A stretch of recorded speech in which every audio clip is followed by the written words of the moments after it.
The sea-ringed world was dark but for the light of the stars and a faint smear of perpetual dawn on the eastern horizon.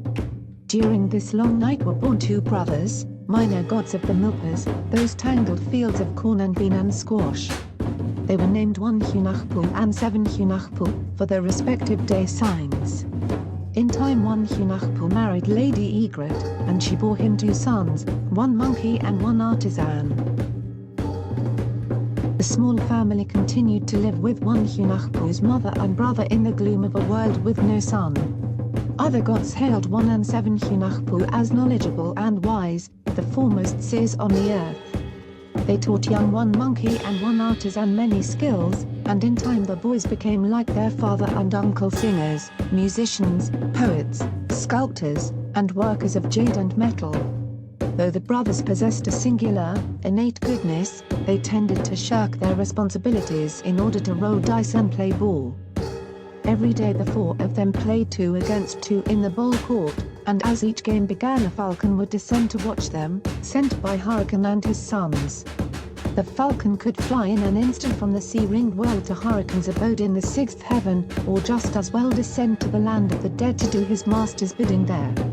Lady Egret left the earth, returning to the mother, but the 4 ball players remained behind. Their ball court was located at Great Hollow, on the road to the underworld, the dark land that men would one day call Zabalba, realm of fright. The king and queen of death could not help but hear them. Disturbed by the riotous sounds, the god and goddess called together their council, all the dark lords in that place of fear, tasked with bringing death to humans in a variety of savage ways.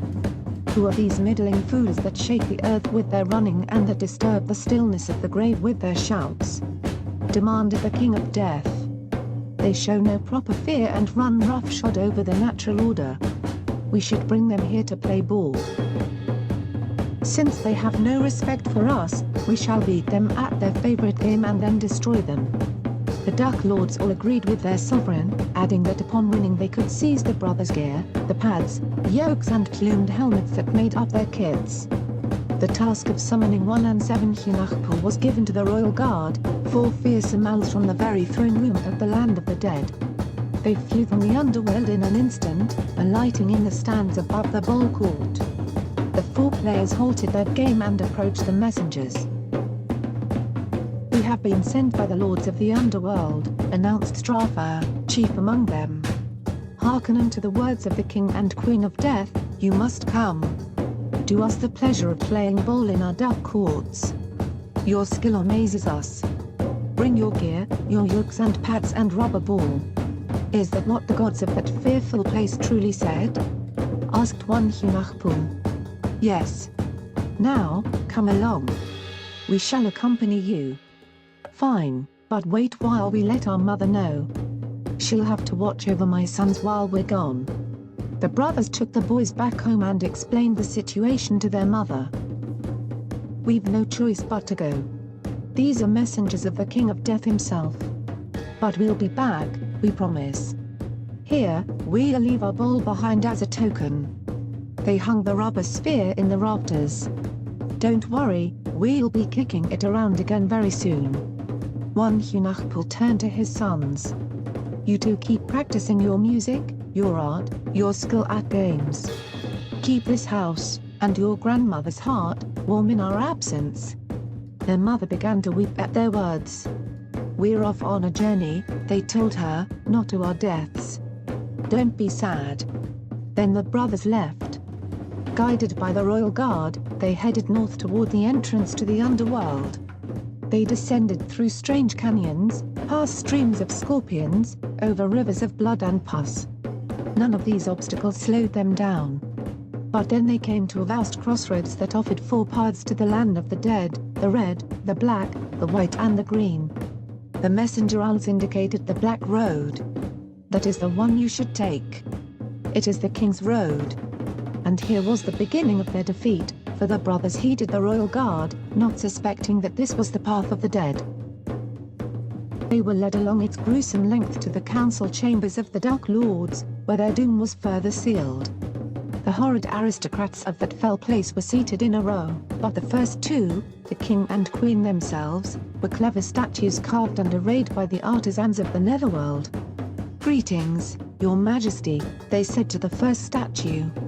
"The dawn shine upon you, your majesty," they said to the second.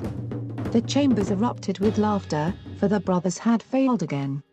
Chortling, the Duck Lords mocked them. "Foremost seers, indeed. Those are mere mannequins, fools." In their hearts the nobility of the realm of fright felt certain they had already won. The real king and queen entered, smiles on their skeletal faces. "Perfect. You have arrived. Tomorrow you will show your skill with yokes and guards. For the present, however, take a seat upon the bench we have prepared." When the brothers sat down, they realized the bench was a burning hot slab. They squirmed around for a time, trying to save face, but finally they had to leap to their feet or risk real damage. The Duck Lords once more burst out in howls of laughter. They laughed so hard their innards ached. Even writhing in pain, they could not stop their chuckles and hoots. Now the underworld is full of torments of every kind, among them 5 terrible houses of torture. But as fate would have it, the brothers would only experience one. They were escorted to their supposed sleeping quarters by the rulers of that fearful place, who smiled and said, "Enter, friends. Get some rest. In a moment you will be brought a torch and 2 cigars." 1 and 7 Hunahpu went inside, greeted by inky blackness. Unbeknownst to them, the brothers were lodged in Duck House, a place devoid of light.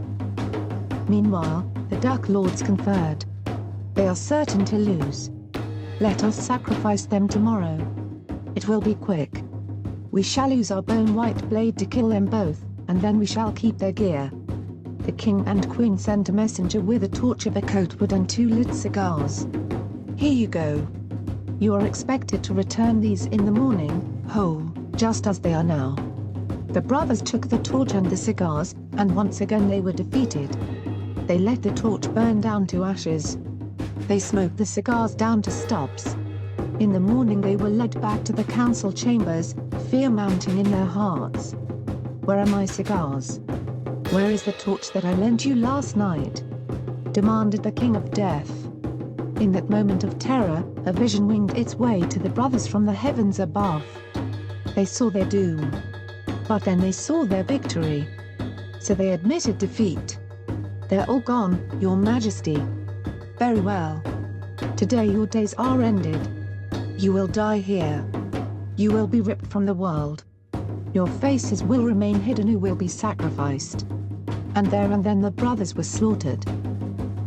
Their bodies were buried together in a single grave near the Bol Court, except for the head of one Hunahpu, which was removed at the king's command.